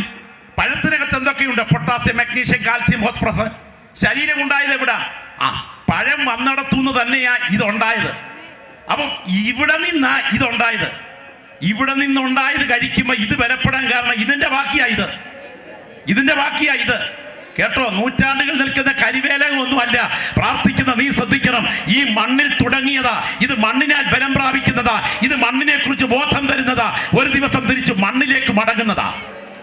മേരി ജോൺ തോട്ടം കുത്തിക്കുറിച്ചതുപോലെ പടുക്കളെന്ന് പേരെടുത്ത പൂർവിക പ്രമാണികൾ കൊടുക്കമെന്ന് സംഭവിച്ചു കേട്ടുകേൾവിയില്ലയോ? പഠിച്ച വിദ്യ ഒന്നുമേ ഫലപ്പെടാതെ ദേഹിയെ പിരിഞ്ഞ് പഞ്ചഭൂതമായി അഴുകിമാറി ജഡം ക്രമാൻ. ഒരിക്കൽ ഈ ജഗത്തെയും ജഡത്തെയും പിരിഞ്ഞ് നാം തിരിക്കണം. വിസമ്മതങ്ങൾ ഒന്നുമേ ഫലപ്പെടാ. തിരിച്ചു പിന്നെ വന്നിടാത്ത യാത്രയാണിതാകയാൽ കരത്തിലുള്ളതൊക്കെ നാം അതിർത്തിയിൽ ത്യജിക്കണം. കേട്ടോ, ഇത് മണ്ണിൽ തുടങ്ങി, മണ്ണിനാൽ ബലം പ്രാപിച്ച് മണ്ണിനെ കുറിച്ച് ബോധം നൽകി മരിക്കുമ്പോൾ മണ്ണിലേക്ക് മടങ്ങുന്നു. ഇനിയും ദേഹി, ബുദ്ധി, ഇച്ഛ, വികാരം, ചിന്ത, തീരുമാന ശക്തി, ഇവയുടെ ഇരിപ്പിടമാണ് ദേഹി. ഞാനിവിടെ നിൽക്കുന്നു, നിങ്ങളിവിടെ ഇരിക്കുന്നു. എത്ര നേരം എനിക്ക് നിൽക്കാനും നിങ്ങൾക്ക് ഇരിക്കാനും കഴിയുമെന്ന് എനിക്കറിയാം. അതുകൊണ്ട് കൃത്യസമയത്ത് യോഗം അവസാനിപ്പിക്കണമെന്ന് എന്നോട് പറയുന്ന ഒരു ദേഹി എൻ്റെ അകത്തുണ്ട്. അപ്പോൾ എനിക്ക് എന്നെക്കുറിച്ച് ബോധം തരുന്നതാണ് ദേഹി.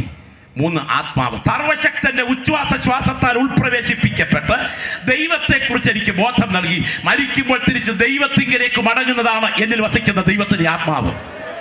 ഇതിൽ ശ്രദ്ധിക്കൂ, ഏദൻ പർദീസയിൽ 3നും പതനം ഭവിച്ചു. പാപക്കരി പിടിച്ച് കടിച്ചു പാളിച്ചു പറ്റിയതോടുകൂടെ എന്തൊക്കെ സംഭവിച്ചു? ശരീരം പാപത്താൽ ബലഹീനമായി, ദേഹി പാപത്താൽ വഷളായി, ആത്മാവ് പാപത്താൽ മൃതാവസ്ഥയിലായി. വീട്ടിൽ ഫോൺ ഇരിപ്പുണ്ടെങ്കിലും ലൈനിൽ പണി നടക്കുമ്പോൾ എടുത്ത് ചെവിയോട് ചേർത്ത് വെക്കുമ്പോൾ റിംഗ് ടൂൺ ഇല്ലെങ്കിൽ നിങ്ങൾ പറയുന്ന ഒരു ഭാഷയുണ്ട്. എന്താ ഭാഷ? ചത്തു. ഇതുപോലെ ആത്മാവ് ചത്തു. ദേഹം ഇത് ബലഹീനമായി. ദേഹി ഇത് വഷള. കാമം, ക്രോധം, ലോഭം, മോഹം, മാദം, മാത്സര്യം, ഡംഭം, പൈശൂന്യം, വിഗ്രഹാരാധന, ചതി ഇവയാൽ ഈ ദേഹി വഷള. എന്നാൽ ലൈനിൽ കണക്ഷൻ കൊടുക്കുമ്പോൾ വീട്ടിൽ റിംഗ് ട്യൂൺ തിരിച്ചു വരുന്നത് പോലെ അകത്തെ ആത്മാവിൽ കണക്ഷൻ കൊടുക്കാൻ കഴിവുള്ള ഒരു മീഡിയ ചരിത്രത്തിലുണ്ടെങ്കിൽ തൻ്റെ ഏകജാതനായ പുത്രനിൽ വിശ്വസിക്കുന്ന ഏവനും നശിച്ചു പോകാതെ നിത്യജീവൻ പ്രാപിക്കേണ്ടതിന് ദൈവവനെ നൽകുവാൻ തക്കവണ്ണം ലോകത്തെ സ്നേഹിച്ചെങ്കിൽ ഇരിക്കുന്ന ഇരിപ്പിലിരുന്ന് കാൽവറിയിലേക്ക് കണ്ണുയർത്തിയാൽ ഒറ്റ നോട്ടത്തിലൂടെ ദൈവശക്തി നിന്റെ മേൽ വ്യാപരിച്ച് നിന്റെ അകത്ത് കിടക്കുന്ന മൃതാവസ്ഥയുടെ അന്തരാത്മാവിൽ ജീവൻ വ്യാപരിക്കുന്ന ശക്തിയാണ് അനുഭവിച്ചറിയുന്ന വീണ്ടും ജനനം. അത് പ്രാപിച്ച ദൈവമക്കളെ കണ്ടാൽ അറിയാം. അത് ഇന്ന് രാത്രി കേട്ടുകൊണ്ടിരിക്കുമ്പോൾ പ്രാപിച്ച ദൈവമക്കൾക്ക് സ്തോത്രം പറയാതിരിക്കാൻ കഴിയുകയില്ല. നമ്മുടെ അകത്ത് ആത്മാവാകുന്ന പക്ഷി ചിറകിട്ടടിക്കുകയാണ്. മരണാനന്തരം ആത്മാക്കൾക്ക് അമർത്യതയുണ്ടോ? രാത്രി ശ്രദ്ധിക്കണേ. ശരീരരഹിതമായി ആത്മാക്കൾക്ക് നിലനിൽപ്പുണ്ടോ? ഡാളസ് പ്രസ്ബിറ്റേറിയൻ ഹോസ്പിറ്റൽ, അമേരിക്കയിൽ ഡാളസ് പ്രസ്ബിറ്റേറിയൻ ഹോസ്പിറ്റൽ, അവിടെ സിലു എന്നൊരു സഹോദരി മരണത്തോട് അടുക്കുകയാണ്. നടന്ന സംഭവം, അവളുടെ ശരീരത്തിൻ്റെ അവസ്ഥകളുമായി കണക്ട് ചെയ്തിരിക്കുന്ന സിസ്റ്റങ്ങൾ പറയുന്നു ലങ്സിൻ്റെ പ്രവർത്തനം നിലയ്ക്കാൻ തുടങ്ങുന്നു, ഹാർട്ട് ബലഹീനമായി ആകുന്നു, പൾസ് റേറ്റ് കുറയുന്നു. ഡോക്ടേഴ്സ് പറഞ്ഞു കത്തി കത്തി കത്തി. പെട്ടെന്ന് തന്നെ ഓപ്പറേഷൻ നടന്നു, കുഞ്ഞിനെ പുറത്തെടുത്തു. പക്ഷേ അനിയന്ത്രിതമായ ബ്ലീഡിങ്, അത് മുഖാന്തരം ഈ സഹോദരി മരണത്തോട് അടുക്കുകയാണ്. വെന്റിലേറ്റർ കണക്ട് ചെയ്തു. വാതുക്കൽ ഇരിക്കുന്ന ഭർത്താവ് ഡോക്ടർ ജോൺസനോട് ഡോക്ടേഴ്സ് പറഞ്ഞു നിന്റെ ഭാര്യ മരണത്തോട് അടുത്ത് കഴിഞ്ഞു, അറിയിക്കേണ്ടവരെ അറിയിച്ചു കൊള്ളുക. അറിയിക്കുവാൻ ക്രമീകരണങ്ങൾ ചെയ്യുന്നു. സഭാ ശുശ്രൂഷകനെ വിവരം അറിയിച്ചു. വിശ്വാസികൾ പറന്ന് ഹോസ്പിറ്റലിലെത്തി. പുറത്തെ മുറിയിലിരുന്ന് അവർ ശക്തമായി പ്രാർത്ഥിക്കുന്നു. ഈ സഹോദരിയുടെ ലങ്സിൻ്റെ പ്രവർത്തനം നിലച്ചു കഴിയാൻ തുടങ്ങുന്നത് കൊണ്ട് കൃത്രിമ ശ്വാസോച്ഛ്വാസം കൊടുത്തുകൊണ്ടിരിക്കുന്നു. പുറത്ത് പ്രാർത്ഥന ഉയരുകയാണ്. ഞാൻ ഇടയ്ക്കൊരു ദൂത് പറയട്ടെ.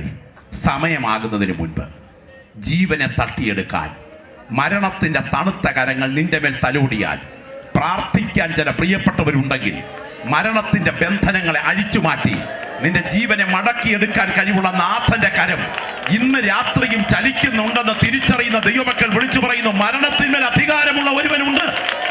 സ്തോത്രം സ്തോത്രം സ്തോത്രം സ്തോത്രം സ്തോത്രം. ഇന്ന് രാത്രി വിശ്വസിക്കുന്ന ദൈവവൈദ്യലെ അത്ഭുതങ്ങളുടെ ദൈവം മരിച്ചിട്ടില്ല കേട്ടോ.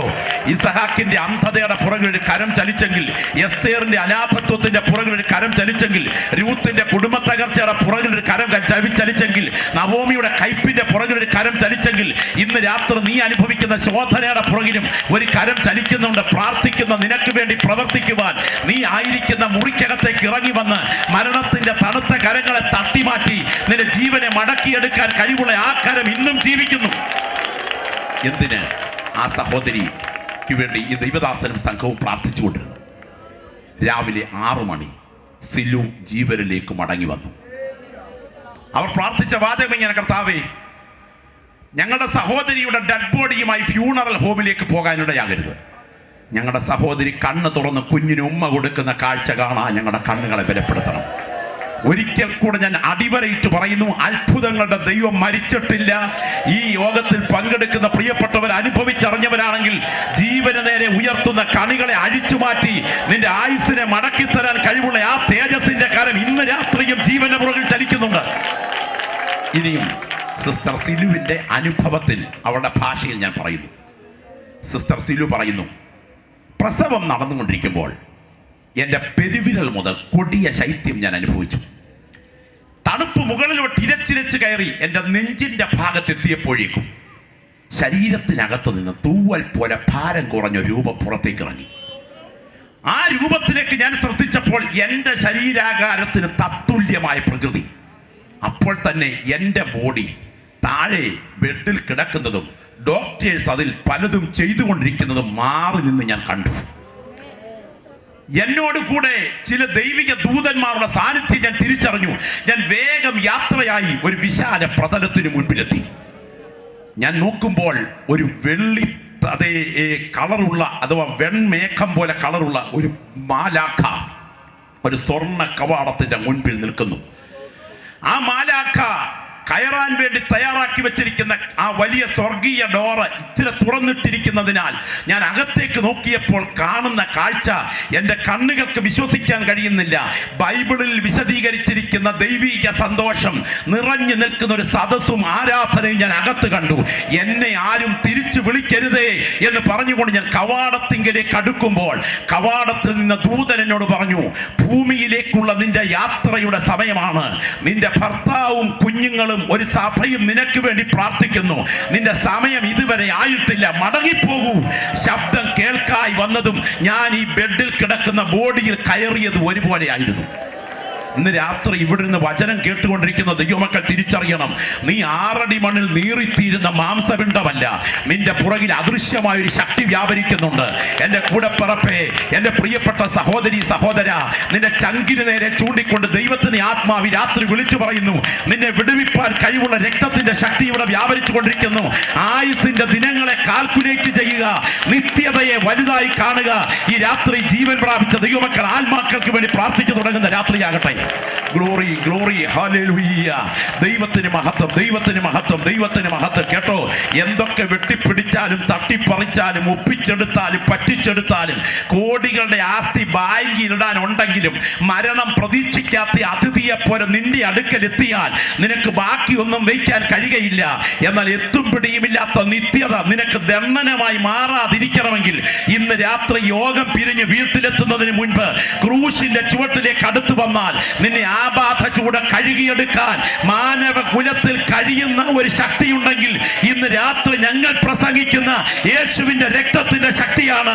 എന്റെ കൂടെപ്പിറപ്പെ, നിൽക്കുന്ന നിൽപ്പിൽ നിന്റെ കണ്ണുകൾ കാൽവറിയിലേക്ക് ഒഴുകി ഉയർന്നാൽ നിന്റെ ഏത് കൊടിയ പാപക്കറകളെ കഴുകിയെടുക്കാൻ യേശുവിന്റെ രക്തത്തിന് ഇന്ന് രാത്രി ശക്തിയുണ്ട്. അവൻ വിദഗ്ധമായി കാര്യങ്ങൾ പ്ലാൻ ചെയ്യുകയാണ്. ഞാൻ ഇന്ന് രാത്രി ചോദിക്കട്ടെ, അദ്ദേഹത്തിലേക്ക് നിങ്ങൾ കണ്ണൊന്ന് ഉയർത്തിയിട്ട് ജീവിതത്തിലേക്ക് നോക്ക്. അയാളെക്കാട്ടിൽ മൂഢന്മാരല്ലേ ഞാനും നിങ്ങളും പലരും, അല്ലേ? രാപ്പകൽ അധ്വാനിക്കുകയല്ലേ? LIC സിസ്റ്റം മുതൽ പലതും തലയ്ക്കകത്തില്ലേ? എന്താ പ്ലാനിങ്? സാമ്പത്തിക സംവിധാനം ശരിക്ക് ചെയ്യുകയല്ലേ? പക്ഷേ അറിയുന്നില്ല, പ്രതീക്ഷിക്കാത്ത സമയത്ത് മരണം തേടിയെത്തും. രാത്രിയിൽ ഭാര്യയും ഭർത്താവും തമ്മിൽ വളരെ കലഹമുണ്ടായിട്ട് കിടന്നുറങ്ങുന്ന വീട്. അർദ്ധരാത്രിയിൽ ഒരു വല്ലാത്ത വിയർപ്പ്, അസ്വസ്ഥത തോന്നുന്നു എന്ന് പറയുമ്പോൾ ഞാൻ ഇച്ചിരി വെള്ളം എടുത്തുകൊണ്ട് വരട്ടെ എന്ന് പറഞ്ഞ് അവൾ അടുക്കളയിലേക്ക് ഓടുന്നു. അലർച്ച കേട്ട് അവൾ തിരികെ വരുമ്പോൾ അതാ പച്ചത്തറി പോലെ കിടക്കുന്നു. നെഞ്ചിൽ കെട്ടിപ്പിടിച്ച് അലറിക്കരയുന്ന ഭാര്യ പറയുന്നു, അയ്യോ, ഒന്ന് ക്ഷമ ചോദിക്കാൻ പോലും സമയം കിട്ടിയില്ലല്ലോ. ഇന്ന് രാത്രി ഓർക്കണം കേട്ടോ, പ്രതീക്ഷിക്കാത്ത അതിഥിയെ പോലെ എൻ്റെ സ്നേഹിത മരണമെത്തും. എന്നാൽ നിന്റെ പാപത്തിന്റെ കറുത്ത ബന്ധനങ്ങളെ അഴിച്ചുവിട്ട് നിന്നെ കഴുകിയെടുത്ത് നിന്നെ നിത്യത ഉറപ്പിക്കാൻ കഴിവുള്ള ഒരു ശക്തി മാനവ കുലം കണ്ടിട്ടുണ്ടെങ്കിൽ അതിന്ന് രാത്രി ഞങ്ങൾ ഉയർത്തുന്ന നസ്രായന്റെ രക്തത്തിന്റെ ശക്തിയാണ്. ഇരിക്കുന്ന ഈ പ്രാർത്ഥിച്ചു തുടങ്ങൂ, നിന്നെ വിടുവിപ്പാൻ ആ കരം വ്യാപരിച്ചു കൊണ്ടിരിക്കുകയാണ്. എത്ര കൊടിയ കുലപാതകനാണെങ്കിലും നിന്നെ കഴുകുവാൻ ആ രക്തത്തിന് ഇന്ന് രാത്രി ശക്തിയുണ്ട്. ആത്മാവിൽ ആരാധിക്കുന്ന ദൈവമക്കൾ ശബ്ദം ഉയർത്തി പ്രാർത്ഥിച്ചു തുടങ്ങുന്ന രാത്രിയാകട്ടെ. നിങ്ങൾക്കറിയുമോ, 1968 സംഭവിച്ച ഒരു വിനോദ് കൊലക്കേസ്. വിനോദ് എന്ന 2.5 വയസ്സുകാരൻ ഒരു വീടിന്റെ മുൻപിൽ കളിച്ചുകൊണ്ടിരിക്കുന്നു. ആ വീട്ടിലെ ദമ്പതികളുടെ ഏക മകൻ ഓമനക്കുട്ടൻ. പെട്ടെന്ന് അമ്മ നോക്കിയപ്പോൾ കുഞ്ഞിനെ കാണാനില്ല. അമ്മ കുഞ്ഞിനെ അന്വേഷിച്ച് പുറത്തിറങ്ങി, അലറി വിളിച്ചു, ഇല്ല, കുഞ്ഞിനെ കാണാനില്ല. സംശയം പ്രബലമായി, കുഞ്ഞിനെ ആരോ ഓട്ടിച്ചു കൊണ്ടുപോയി. സംശയം പ്രബലമായി, അലറിക്കരഞ്ഞു. നാട്ടുകാർ ഓടിക്കൂടി അന്വേഷണം ആരംഭിച്ചു. അന്വേഷിച്ചു കൊണ്ടിരുന്നവരുടെ കൺമുൻപിൽ ഞെട്ടിപ്പിക്കുന്ന സംഭവം കണ്ടു. തൊട്ടടുത്ത മുളങ്കാടിനകത്ത് വിനോദ് എന്ന 2.5 വയസ്സുകാരൻ്റെ കഴുത്ത് ഞെരിച്ച ഡെഡ് ബോഡി കിടക്കുന്നു. ആ കുഞ്ഞിൻ്റെ കഴുത്തിലുണ്ടായിരുന്ന 2 പവൻ മാല മോഷ്ടിക്കുവാൻ നാണു എന്നൊരു ചെറുപ്പക്കാരൻ ഈ കുഞ്ഞിനെ കൊന്നതായിരുന്നു. നിങ്ങൾ അറിയണം, പോലീസ് അറസ്റ്റ് ചെയ്തു. വിയൂർ ജയിലിൽ മരണത്തെ കാത്ത്, തൂക്കിക്കൊല കാത്ത് അദ്ദേഹം കിടക്കുകയാണ്. ആ സമയം ഒരു സുവിശേഷകൻ അങ്ങോട്ട് ചെന്നു, ഒരു ബൈബിൾ കൈമാറി. ബൈബിൾ കണ്ടതും കലി ഉയർന്നു. വാങ്ങിച്ചിട്ട് മുറിയുടെ മൂലയ്ക്കോട്ടങ്ങ് എറിഞ്ഞു. പോ പോ, ഒരുത്തനെ എൻ്റെ കൺമുൻപിൽ കാണരുത്, ഇത് നിങ്ങളുടെ ഉപജീവന മാർഗമാ എന്ന് പറഞ്ഞ് പൊട്ടിത്തെറിച്ചു. ശാന്തമായ സുവിശേഷകൻ അപ്പുറത്തെ സെല്ലിലേക്ക് പോയി. അടുത്ത ചില മണിക്കൂറുകൾ കഴിഞ്ഞ്, സ്വന്തം കാര്യങ്ങൾ കഴിഞ്ഞ് ഈ സെല്ലിലോട്ട് കയറി വരുമ്പോ മൂലയ്ക്ക് കിടക്കുന്നു ആ വലിച്ചെറിഞ്ഞ ബൈബിൾ. വെറുതെ അലസമായി അതൊന്ന് എടുത്തു.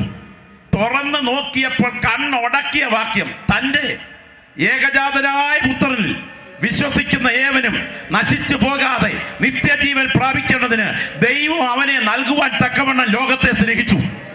ചങ്കിൽ ചാട്ടുളി പോലെ കയറി ഈ വാക്യം. അവിടെ അങ്ങ് കവിണു വീണു, അലറിക്കരയാൻ തുടങ്ങി. സമനില തെറ്റ നിലവിളി കേട്ടപ്പോൾ ജയിലധികൃതർ പഴയ സുവിശേഷകനെ വിവരമറിയിച്ചു. സുവിശേഷകൻ വന്ന് സംസാരിച്ചപ്പോൾ ആ തറയിൽ മുട്ടുമടക്കി നാണു യേശുവിനെ ജീവിതത്തിന്റെ കർത്താവായി ഏറ്റുവാങ്ങി. മൂന്ന് ആഗ്രഹം താൻ പറഞ്ഞു. ഒന്നാമത്തെ ആഗ്രഹം, യേശു ക്രിസ്തുവിനെ എനിക്ക് ജലത്തിൽ സാക്ഷിക്കണം. രണ്ടാമത്തെ ആഗ്രഹം, കർത്താവിൻ്റെ മേശയിൽ എനിക്ക് പങ്കെടുക്കണം. മൂന്നാമത്തെ ആഗ്രഹം, എൻ്റെ കണ്ണന്ധനായ ഒരാൾക്ക് ദാനം ചെയ്യണം. നിങ്ങൾക്കറിയാമോ, ആഗ്രഹങ്ങളെല്ലാം സാധിപ്പിച്ചുകൊണ്ട് ഈ കൊടിയ കൊലപാതകൻ എന്ന കുറ്റവാളിയെ, പിഞ്ചു കുഞ്ഞിനെ നിഷ്കരണം കൊന്ന ഈ കൊലപാതകനെ തൂക്കിലിടാൻ പോകുമ്പോൾ ജയിലധികൃതർ പറഞ്ഞ വാർത്ത പറഞ്ഞ് വിഷയത്തിന്റെ ഗൗരവം സൂചിപ്പിച്ച് അവസാനിപ്പിക്കാം. ശ്രദ്ധിക്കണം. തലേ രാത്രിയിൽ സാധാരണ ആളുകൾ ഗാഠമായി ഉറങ്ങാറില്ല. പക്ഷേ ഏറെ നേരം ബൈബിൾ വായിച്ച നാണു ഗാഠമായി ഉറങ്ങി. ഭക്ഷണം കഴിച്ചു. രാവിലെ കൃത്യസമയത്ത് ഉണർന്നു. ചുമതലപ്പെട്ട പ്രിയപ്പെട്ടവർ കൊലക്കയറിന്റെ തൂക്കുമരത്തിന്റെ അടുക്കലേക്ക് ഇദ്ദേഹത്തെ നയിച്ചു. തൂക്കുകയറിന്റെ പ്ലാറ്റ്ഫോമിൽ എത്തിയപ്പോൾ നാണു പറഞ്ഞു, എനിക്കൊരാഗ്രഹമുണ്ട്, പ്രാർത്ഥിക്കാൻ സമയം തരണം. താൻ പ്ലാറ്റ്ഫോമിലേക്ക് കയറി മുട്ടുകുത്തി നിന്ന് പ്രാർത്ഥന തുടങ്ങി. പ്രാർത്ഥിച്ചപ്പോൾ ജയിലധികൃതർ കേട്ട വാക്കുകൾ, രണ്ട് കൈകളും ദൈവസന്നിധിയിലേക്ക് ഉയർത്തിപ്പിടിച്ചുകൊണ്ട് നാണു പ്രാർത്ഥിക്കുകയാ, യേശുവേ, എൻ്റെ പാപങ്ങളെ ക്ഷമിച്ച് എന്നെ നിത്യതയ്ക്ക് അർഹനാക്കിയത് കൊണ്ട് ഞാൻ അങ്ങയ്ക്ക് സ്തോത്രം ചെയ്യുന്നു. ചില മിനിറ്റുകൾക്കുള്ളിൽ ഞാൻ അങ്ങയെ നേരിട്ട് കാണുവാൻ തുടങ്ങുന്നതിനാൽ ഞാൻ അങ്ങയെ മഹത്വപ്പെടുത്തുന്നു. എനിക്കെതിരെ വിധി പുറപ്പെടുവിച്ച ജഡ്ജിയെയും എന്നെ അറസ്റ്റ് ചെയ്ത പോലീസുകാരെയും അനുഗ്രഹിക്കണമേ. എൻ്റെ ജീവനെ ഞാൻ നിന്റെ കൈകളിൽ കൈമാറുന്നു. നാണു തൂക്കുകയറിന് ഏൽപ്പിച്ചു കൊടുത്തു. ബന്ധുക്കൾ ജഡം ഏറ്റുവാങ്ങി. ഞാൻ ചോദിക്കുന്നു, കല്ലറയ്ക്കിപ്പുറത്ത് ചെയ്ത കൊടിയ പാപത്താൽ ദൈവശിക്ഷ ഏറ്റുവാങ്ങേണ്ട നാണുവിനെ നിത്യതയ്ക്ക് അർഹനാക്കിയ ശക്തി ഏതാണ്? അത് ഈ രാത്രി ഞാൻ വിളിച്ചു പറയുന്നു. കാൽവറിയിൽ ചൊരിഞ്ഞ ജീവന്റെ രക്തശക്തി അതിന്ന് രാത്രി ഈ മേഖലയിൽ ബലത്തോടെ വ്യാപരിച്ചു കൊണ്ടിരിക്കുകയാണ്. ആത്മനിയോഗം അനുഭവിക്കുന്ന എത്ര ദൈവമക്കൾ പ്രാർത്ഥിച്ചു തുടങ്ങും ഇവിടെ. എൻ്റെ പിൻപിലിരിക്കുന്ന പ്രിയപ്പെട്ടവരെന്ന് പ്രാർത്ഥനയുടെ ശബ്ദം ഉയരട്ടെ. എൻ്റെ മുൻപിലിരിക്കുന്ന സഹോദരങ്ങൾ പ്രാർത്ഥനയുടെ ശബ്ദം ഉയരട്ടെ. വീശിയടിക്കുന്ന ഒരു കാറ്റ് പോലെ, പെയ്തിറങ്ങുന്ന ഒരു മഴ പോലെ ഈ ഗ്രൗണ്ടിൽ ദൈവശക്തി വ്യാപരിച്ചു കൊണ്ടിരിക്കുമ്പോൾ സാത്താൻ ചില പ്രിയപ്പെട്ടവരുടെ മേൽ വെച്ചിരിക്കുന്ന നുഖങ്ങൾ ഇന്ന് രാത്രി ദൈവാത്മാവ് മുറിച്ചു മാറ്റാൻ തുടങ്ങുമ്പോൾ, ആത്മനിറവ് പ്രാപിച്ച ദൈവമക്കളുടെ പ്രാർത്ഥന ഉയരുമ്പോൾ ഇവിടെ നിന്ന് പ്രവഹിക്കുന്ന ദൈവവചനത്തിന്റെ ചൈതന്യ വ്യാപാരം ഈ പരിസരങ്ങളിലേക്ക് ബലത്തോടെ വ്യാപരിക്കുന്നു. ഈ രാത്രി നിത്യതയെ വലുതായി കാണാൻ കണ്ണ് തുറന്നിട്ടുണ്ടോ? നീ നിൽക്കേണ്ടത് കാൽവറിയുടെ ചുവട്ടിലാണ്. 200 മൈൽ ചുറ്റളവുള്ള മരുഭൂമിയിൽ അഗ്നിസർപ്പത്തിന്റെ കടിയേറ്റ് വീഴുന്ന യഹൂദൻ അവന് തളർന്ന കണ്ണുകൾ ഉയർത്തി പിച്ചള സർപ്പത്തിലേക്ക് നോക്കുമ്പോൾ ആ നോട്ടത്തിലൂടെ ദൈവശക്തി സിരകളിൽ വ്യാപരിച്ച് അവൻ ഇരിക്കുന്ന ഇരിപ്പിൽ നിന്ന് കാലൂന്നി എഴുന്നേൽക്കുന്നത് യാഥാർത്ഥ്യമാണെങ്കിൽ ഇന്ന് രാത്രിയിൽ ഇവിടെ ഇരുന്ന് ആരാധിച്ചു കൊണ്ടിരിക്കുമ്പോൾ, സുഹൃത്തെ, എൻ്റെ കൂടപ്പിറപ്പേ, നിൽക്കുന്നത് വഴിവക്കിലാണെങ്കിലും പുഴവക്കിലാണെങ്കിലും കെട്ടിടത്തിന് മുകളിലാണെങ്കിലും ഇരിക്കുന്ന ഇരിപ്പിൽ യേശുവിലേക്ക് നോക്കിയാൽ നിന്റെ കണ്ണുകൾക്ക് വിശ്വസിക്കാൻ കഴിയാത്ത വിധത്തിൽ നിന്നിൽ രോഗശാന്തിയും വിടുതലും മാത്രമല്ല നിത്യജീവനും പകരാൻ കഴിവുള്ളൊരു ശക്തിയുണ്ടെങ്കിൽ അത് യേശുവിന്റെ രക്തത്തിന്റെ ശക്തിയാണ്. അക്കരങ്ങളൊന്ന് ഉയർത്തിപ്പിടിച്ചൊന്ന് പ്രാർത്ഥിച്ചു തുടങ്ങുമോ? എല്ലാ നാവുകളിലും പ്രാർത്ഥനയുടെ ശബ്ദം ഇന്ന് രാത്രി ഉയരട്ടെ. ആയുസ്സിൽ എന്തൊക്കെ നേടിയാലും എൻ്റെ സുഹൃത്തെ, പ്രതീക്ഷിക്കാത്ത അതിഥിയെ പോലെ മരണം നിന്റെ അടുക്കലെത്തും. എന്നാൽ ഇന്ന് രാത്രി വെച്ച കഞ്ഞിക്കൊഴിക്കാൻ ഉപ്പില്ലെങ്കിലും, യാത്ര ചെയ്യാൻ അപ് ടു ഡേറ്റ് മോഡൽ കാറുകളില്ലെങ്കിലും, താമസിക്കാൻ ഉന്നത കെട്ടിടങ്ങളില്ലെങ്കിലും നിന്റെ നിത്യത ഉറപ്പാണെന്നും ഇന്ന് രാത്രി എൻ്റെ കർത്താവ് വന്നാൽ, അല്ല എൻ്റെ മരണ ദിവസമായാൽ എൻ്റെ വിശ്രമം എൻ്റെ വീണ്ടെടുപ്പുകാരൻ്റെ മാർവിലാണെന്നും ഉറപ്പ് പ്രാപിച്ച ഒരു ദൈവവൈദ്യൻ ഇതിനകത്തുണ്ടെങ്കിൽ നിന്നെ പോലെ ധന്യൻ മറ്റാരുമില്ലെന്ന് വിശ്വസിക്കുന്ന ദൈവമക്കൾ ഒരുമിച്ച് ഇന്ന് രാത്രി വിളിച്ചു പറയുന്നു. നിന്റെ മേൽ വ്യാപരിക്കുന്ന ശാപത്തിന്റെ കെട്ടുകളെ, നിന്റെ മേൽ വ്യാപരിക്കുന്ന പാപത്തിന്റെ ബന്ധനങ്ങളെ ബന്ധനങ്ങളെ ഈ രാത്രി അഴിച്ചു മാറ്റാൻ കഴിവുള്ള, നിന്റെ നിത്യത ഉറപ്പിക്കാൻ കഴിവുള്ള ഏക ശക്തി ക്രൂശിൽ വ്യാപരിക്കുന്നു. Glory, hallelujah. ഓ, രക്തത്താൽ ജയം, രക്തത്താൽ ജയം. ഈ കൺവെൻഷന്റെ ആദ്യ രാത്രി തന്നെ ദൈവശക്തി ഇവിടെ പകരപ്പെടുകയാണ്. ഈ കൺവെൻഷന്റെ ആദ്യ രാത്രി തന്നെ പരിശുദ്ധാത്മാവിന്റെ ക്രിയ ഇവിടെ നടന്നുകൊണ്ടിരിക്കുകയാണ്. ദൈവത്തിന് സ്തോത്രം. മന്ത്രപ്രയോഗത്തിനും ക്ഷുദ്രവാദത്തിനും ആഭിചാരത്തിനും ഏലസുകൾക്കും തകിടുകൾക്കും പ്രശസ്തിയാർജിച്ച് എഫേസോസ് പട്ടണത്തെ അടക്കി വാഴുന്ന അർത്തമീസിന്റെ ശക്തിയെ ബന്ധിച്ചുകൊണ്ട് 50,000 വെള്ളിക്കാശ് വിലയുള്ള മന്ത്രവാദ ഗ്രന്ഥങ്ങൾ കൂട്ടിയിട്ട് തീ കൊടുക്കത്തക്ക വിധം എഫേസോസിൽ വ്യാപരിച്ച ദൈവാത്മാവിന്റെ വ്യാപാരം ഈ കൺവെൻഷന്റെ പ്രഥമ രാത്രി യോഗം അവസാനിപ്പിക്കാൻ തുടങ്ങുന്നതിന് മുൻപ് ബലത്തോടെ ജനങ്ങളിൽ വ്യാപരിക്കുകയാണ്. മനുഷ്യന്റെ കൈ തൊടാതെ യേശുവിന്റെ കരം ചില പ്രിയപ്പെട്ടവരുടെ കുടുംബങ്ങളുടെ കടുങ്കെട്ടുകൾ ഈ വചനത്തിന്റെ മുൻപിൽ അഴിച്ചു മാറ്റുകയാണ്. ആന്തരിക മേഖലകളിൽ സൗഖ്യത്തിന്റെ ശക്തി വ്യാപരിക്കുമ്പോൾ, ജീവന്റെ ചൈതന്യം ചില വ്യക്തികളുടെ സ്ഥിരകളിൽ വ്യാപരിക്കുമ്പോൾ, മുൾപ്പടപ്പിൽ ദൈവത്തിന്റെ തേജസ് ഇറങ്ങിയതുപോലെ ഇന്ന് രാത്രി ഇതിനകത്ത് സ്തോത്രം ചെയ്തുകൊണ്ടിരിക്കുന്ന പ്രിയപ്പെട്ടവരുടെ മേൽ ദൈവ തേജസ്സിന്റെ മേഘം വ്യാപരിച്ചു കൊണ്ടിരിക്കുമ്പോൾ, ഇരിക്കുന്ന ഇരിപ്പിൽ ദൈവസാന്നിധ്യം അനുഭവിച്ചറിയുന്ന പ്രിയപ്പെട്ടവർ ആത്മാവിൽ പ്രാർത്ഥിച്ചുകൊണ്ടിരിക്കുമ്പോൾ വിളിച്ചു പറയട്ടെ, നിന്റെ മേൽ ആധിപത്യം പുലർത്തുന്ന, കല്ലറയ്ക്കിപ്പുറത്ത് ആധിപത്യം പുലർത്തുന്ന പാപത്തിന്റെ കൊടിയ ബന്ധനങ്ങളെ, വൈരാഗ്യത്തിന്റെ, കുലപാതകത്തിന്റെ, മാംസദാഹത്തിന്റെ ബന്ധനങ്ങളെ അഴിച്ചു മാറ്റിയിട്ട് കല്ലറയ്ക്കപ്പുറത്ത് നിന്ന് നിത്യത ഉറപ്പിക്കാൻ കഴിവുള്ള ഏക ശക്തി മനുഷ്യകുലത്തിലുണ്ടെങ്കിൽ ഈ രാത്രി ഞങ്ങൾ പ്രസംഗിക്കുന്ന ക്രിസ്തുവിന്റെ ശക്തിയാണ്. പ്രാർത്ഥിച്ചു തുടങ്ങിക്കാട്ടെ. എല്ലാ പ്രിയപ്പെട്ടവരും ആത്മാവിൽ പ്രാർത്ഥിച്ചു തുടങ്ങിക്കാട്ടെ. നാളെയല്ല, ഇന്ന് രാത്രി 9:30-ക്കല്ല, നാളെ രാത്രിയല്ല, ഈ ശുശ്രൂഷ നടന്നുകൊണ്ടിരിക്കുന്ന ഈ മിനിറ്റുകളിൽ പരിശുദ്ധാത്മാവ് ചില വ്യക്തികളെ ആഴത്തിൽ തൊടുകയാണ്. ഞാൻ ഈ രാത്രി പറയട്ടെ, ദൈവത്തിന്റെ ദൂതന്മാർ യെശയ്യാവിന്റെ അധരങ്ങളിൽ തൊടേണ്ടതിന് കൊടുലിൽ കനൽക്കട്ടയുമായി പറന്നിറങ്ങിയതുപോലെ ഈ ശുശ്രൂഷ നടന്നുകൊണ്ടിരിക്കുമ്പോൾ തന്നെ ആത്മലോകത്തിൽ ദൈവത്തിന്റെ ദൂതന്മാർ ചില വിഷയങ്ങളുടെ മേൽ ഇറങ്ങി ഇടപെടുകയാണ്. ചില കുടുംബങ്ങളെ അടക്കി ഭരിക്കുന്ന പൈശാചിക വ്യാപാരങ്ങൾ, ചില വാഗ്ദത്തങ്ങൾക്കെതിരെ ചില ഭവനങ്ങളിൽ ഉയർന്നിൽക്കുന്ന ഇരുളിന്റെ ബന്ധനങ്ങൾ, യേശുവിന്റെ നാമത്തിൽ ജയം, യേശുവിന്റെ നാമത്തിൽ ജയം. ഇതായി രാത്രി ദൈവശക്തി വ്യാപരിച്ച് ചില പ്രിയപ്പെട്ടവരെ കഴുകിയെടുക്കുന്ന രാത്രിയാണ്. മനുഷ്യന്റെ കരമലി രാത്രി നിന്നെ തൊടാൻ തുടങ്ങുന്നത് യേശുവിന്റെ ക്രൂശിത ശക്തി ഇന്ന് രാത്രി നിന്റെ വിഷയത്തിലേക്ക് ഇറങ്ങി വരികയാണ്. യേശുവിന്റെ നാമത്തിൽ അത് സംഭവിക്കട്ടെ. ഇരിക്കുന്ന ഇരിപ്പിൽ, നിൽക്കുന്ന നിൽപ്പിൽ സുഹൃത്തെ, ശബ്ദം ഉയർത്തി വായ് തുറന്ന് കർത്താവേ എന്ന് നീ വിളിക്കാൻ തയ്യാറായാൽ നിന്റെ നിലവിളിക്ക് മുൻപിൽ നിന്റെ അടുക്കലേക്ക്, നിന്റെ ഉടുപ്പിനേക്കാൾ അടുക്കൽ, നിന്റെ വസ്ത്രത്തെക്കാൾ അടുക്കൽ ഇറങ്ങി വന്ന് നിന്റെ കുടുംബത്തിന്റെ കടുങ്കട്ടിനെ ഈ രാത്രി അഴിച്ചു മാറ്റി നിന്നെ വിടുവിപ്പാൻ കഴിവുള്ള യേശുവിന്റെ കരം ബലത്തോടെ ചലിച്ചുകൊണ്ടിരിക്കുന്നു. യേശുവിന്റെ നാമത്തിൽ സംഭവിക്കട്ടെ. ഒരു നിമിഷം കർത്തൃസന്നിധിയിൽ ഒന്ന് എഴുന്നേറ്റാട്ടെ. ആ കർത്തൃസന്നിധി എഴുന്നേറ്റാട്ടെ. ആ 2 കരങ്ങളും കർത്താവിങ്കിലേക്കൊന്ന് ഉയർത്തിപ്പിടിച്ചേ. കർത്താവിങ്കിലേക്ക് 2 കരങ്ങളൊന്ന് ഉയർത്തിപ്പിടിച്ചേ. ഈ ഉച്ചഭാഷണയിലൂടെ ഈ വചനം കേൾക്കുന്ന കൂടപ്പറപ്പെ, നിന്നോടുള്ള ദൈവശബ്ദം മുഴങ്ങുന്ന രാത്രിയായി രാത്രി. ഇന്ന് രാത്രി ജീവിതത്തെ ദൈവകരങ്ങളിലേക്കൊന്ന് കൈമാറി പ്രാർത്ഥിക്കുന്ന രാത്രിയാകട്ടെ. ഇടത്തും വലത്തും നിൽക്കുന്നവരെ മറന്ന്, മുൻപിലും പുറകിലും നിൽക്കുന്നവരെ മറന്ന് യേശുവേ എന്ന് വാ തുറന്നൊന്ന് വിളിക്കുന്ന രാത്രിയാകട്ടെ. ഈ ഭൂമിയിൽ ജനിച്ച് ജീവിച്ച് മരിച്ചുപോയ സകലരുടെയും പേരുകൾ ഈ മണ്ണിൽ മാതാപിതാക്കൾ ഒരുമിച്ച് ആലോചിച്ചിട്ട പേരാണ്. എന്നാൽ ഞാൻ പ്രസംഗിക്കുന്ന യേശു എന്ന പേര് ജോസേഫും മറിയയും കൂടി ആലോചിച്ചിട്ട പേരല്ല. അത് മണ്ണിൽ ഉത്ഭവിച്ച നാമമല്ല, വിണ്ണിൽ ഉത്ഭവിച്ച നാമമാണ്.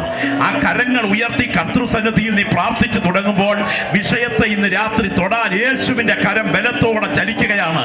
ഇന്ന് രാത്രി ഞങ്ങൾ നിനക്ക് വേണ്ടി പ്രാർത്ഥിക്കാൻ തുടങ്ങുന്നു. കൈ വെച്ച് പ്രാർത്ഥിക്കാതെ തന്നെ നിന്റെ വിഷയത്തെ അഴിച്ചെടുക്കാൻ യേശുവിന്റെ കരം ഈ രാത്രി ബലത്തോടെ വ്യാപരിച്ചു കൊണ്ടിരിക്കുകയാണ്. പ്രകൃതിയാതീതമായ ഒരു വിടുതൽ നിനക്ക് വേണ്ടി ചെയ്യണമെന്ന് ദൈവം തീരുമാനിച്ചാൽ ഇന്ന് രാത്രി യോഗം 9 മണിക്ക് ആശീർവാദം പറയുന്നതിന് മുൻപ് നിന്റെ വിഷയത്തിന്മേൽ നാഥന്റെ കരം ബലത്തോടെ ചലിക്കും.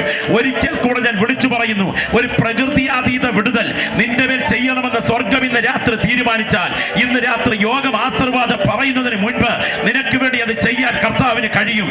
സുന്ദരമെന്ന ദേവാലയ ഗോപുര വാതിക്കലിരുന്ന് മുടന്തൻ ഭിക്ഷ യാചിച്ചു കൊണ്ടിരിക്കുമ്പോൾ ആ വെള്ളിയും പൊന്നും ഞങ്ങൾക്കില്ല, ഞങ്ങൾക്കുള്ളത് നിനക്ക് തരുന്നു. യേശുവിന്റെ നാമത്തിൽ എഴുന്നേൽക്കുക എന്ന് ഒരു അഭിഷിക്തന്റെ വായിൽ നിന്ന് പുറപ്പെട്ട വചനം അധരത്തിൽ നിന്ന് പുറപ്പെട്ടത് ചെവിയിലൂടെ കയറി ചെന്ന് ശരീരത്തിന്റെ കോശങ്ങളിലേക്ക് ഇറങ്ങിച്ചെന്ന് അവനെ എഴുന്നേൽക്കാൻ അനുവദിക്കാതെ അവന്റെ നട്ടെല്ലിന്റെ ഘടകങ്ങളെ ബന്ധിച്ചിരിക്കുന്ന ആ ബന്ധനത്തെ അഴിച്ചു മാറ്റിയിട്ട് അവരെ തുള്ളിച്ചാടത്തക്ക വിധം എഴുന്നേൽപ്പിച്ച് നേരെ നിർത്താൻ അവരുടെ വായിൽ നിന്ന് പുറപ്പെട്ട വചനത്തിന് ശക്തിയുണ്ടായി. ഇല്ലായിരുന്നെങ്കിൽ ഇന്ന് രാത്രി ഞങ്ങൾ ഇവിടെ പ്രസംഗിച്ചു കൊണ്ടിരിക്കുമ്പോൾ ഈ വചനം ചില പ്രിയപ്പെട്ടവരുടെ ശരീരത്തിന്മേൽ, ചില കുടുംബങ്ങളുടെ മേൽ അടക്കി വാഴുന്ന ഇരുളിന്റെ ബന്ധനങ്ങളെ ആത്മമണ്ഡലത്തിൽ അഴിച്ചു മാറ്റിക്കൊണ്ട് ദൈവകരം ചില വ്യക്തികളെ തൊടുകയാണ്. ആ രണ്ട് കരങ്ങളും കർത്താവിലേക്കൊന്ന് ഉയർത്തിപ്പിടിച്ചാട്ടെ. ചങ്കിന് നേരെ ഒരു ചോദ്യം ഇന്ന് രാത്രി തൊടുത്തു വിടണം. അധ്വാനിക്കുന്നില്ലേ? കഷ്ടപ്പെടുന്നില്ലേ? ത്യാഗം ചെയ്യുന്നില്ലേ? എപ്പോഴാ മരണം സമീപിക്കുന്നെന്ന് പറയാൻ പറ്റുമോ? എപ്പോഴാ മരണം പ്രതീക്ഷിക്കും വരുന്നെന്ന് പറയാൻ പറ്റുമോ? ഈ കഴിഞ്ഞ ആഴ്ച എൻ്റെ ഏറ്റവും അടുത്തൊരു സ്നേഹിതന്റെ, കഴിഞ്ഞ ദിവസങ്ങൾക്ക് മുൻപ് ഡോക്ടറായ മരുമകൻ ഒരു ഹോസ്പിറ്റലിലെ ഡ്യൂട്ടി കഴിഞ്ഞ് അടുത്ത ഹോസ്പിറ്റലിലേക്ക് പോകാൻ തയ്യാറാകുന്നതിന് മുമ്പ് ബാത്റൂമിൽ കയറി കുളിച്ചൊരുങ്ങുമ്പോൾ ഒരസ്വസ്ഥത തോന്നി. ബാത്റൂമിലെ ക്ലോസറ്റിലേക്ക് ഇരുന്നതാ, ഒരു വശം പാരലൈസായി പോയി. ഞാൻ ഇന്ന് രാത്രി പറയാം, വൈദ്യശാസ്ത്രത്തിന്റെ കണക്ക് കൂട്ടലുകളെ തെറ്റിച്ചുകൊണ്ട് മരണം ഏത് സമയത്തും നിന്റെ അടുക്കലെത്താം. എന്നാൽ ഇന്ന് രാത്രി കല്ലറയ്ക്കിപ്പുറത്തുള്ളതിനേക്കാൾ കല്ലറയ്ക്കപ്പുറം നേരത്തെ കാണാൻ ഭാഗ്യം ലഭിച്ചിട്ടുണ്ടെങ്കിൽ നീ മൂഢനല്ല, നീ ധന്യൻ തന്നെയാണ്. ആ കരങ്ങളൊന്ന് ഉയർത്തിപ്പിടിച്ച് ശബ്ദമുയർത്തി യേശുവേ എന്ന് ഒന്ന് ശബ്ദമുയർത്തി വിളിക്കാമോ? കാൽവറിയെ കണ്ണുകൾ കൊണ്ടൊന്ന് കാണാമോ? തലയിൽ മുൾമുടി അണിഞ്ഞവനായി, മുഖത്തെ രോമങ്ങൾ വലിച്ചു പറിക്കപ്പെട്ടവനായി, വിലാവ് കുത്തി പിളർക്കപ്പെട്ടവനായി, ആബാധചൂടം ചുടുനിണമൊഴുക്കിക്കൊണ്ട് അർത്ഥപ്രാണനായി, അർത്ഥനഗ്നനായി, കാൽവറിയിൽ പിടയുന്ന ദൈവകുമാരന്റെ രക്തത്തിന്റെ ശക്തി അനുഭവിച്ചറിഞ്ഞ ദൈവമക്കളാണ് ഇതിനകത്തിരിക്കുന്നത്. അങ്ങനാണെങ്കിൽ ആ ശക്തി ഇതിന്റെ പരിസരങ്ങളിലേക്ക് വ്യാപരിക്കുകയാണ്. യേശുവിന്റെ രക്തം ഇന്ന് രാത്രി ചില വ്യക്തികളെ കഴുകുന്ന രാത്രിയാണ്. ചില ഭവനങ്ങളെ വാഴുന്ന ശാപത്തിന്റെ കെട്ടുകളുണ്ട്. ചില കുടുംബങ്ങളുടെ മേൽ ആധിപത്യം പുലർത്തുന്ന മരണത്തിന്റെ ബന്ധനങ്ങളുണ്ട്. എന്നാൽ ഈ രാത്രി ഞങ്ങൾ വിളിച്ചു പറയുന്നു, ഏറ്റെടുക്കാൻ തയ്യാറുണ്ടെങ്കിൽ തലമുറകളായി ഇതിന്റെ വീടിനെ വാഴുന്ന ഇരുട്ടിന്റെ ശക്തികളെ അഴിച്ചു മാറ്റാൻ യേശുവിന്റെ രക്തത്തിന് ഇന്ന് രാത്രി ശക്തിയുണ്ട്. അനുഭവിച്ചറിയുന്ന ദൈവമക്കൾ പറയുന്നു, ഉറപ്പായി അത് ഈ രാത്രി നിനക്കായി വ്യാപരിക്കും. ആ രണ്ട് കൈകളും നെഞ്ചോടൊന്ന് ചേർത്ത് വെച്ച് ഇന്ന് രാത്രിയിൽ ഒരു പാട്ടിന്റെ ചരണം ഒന്ന് ചേർന്ന് പാടാൻ തുടങ്ങുക. പേർ വിളിക്കും നേരം കാണുമെൻ പേരും, ക്രിസ്തനിൽ നിദ്ര കൊണ്ടോര ശോഭിത പ്രഭാതത്തിൽ, ക്രിസ്തൻ ശോഭ ധരിപ്പാൽ ഉയർത്തുതാൻ, പാർത്തലേ രക്ഷപ്പെട്ടോരക്കരെ കൂടി ആകാശേ, പേർ വിളിക്കും നേരം കാണുമെൻ പേരും.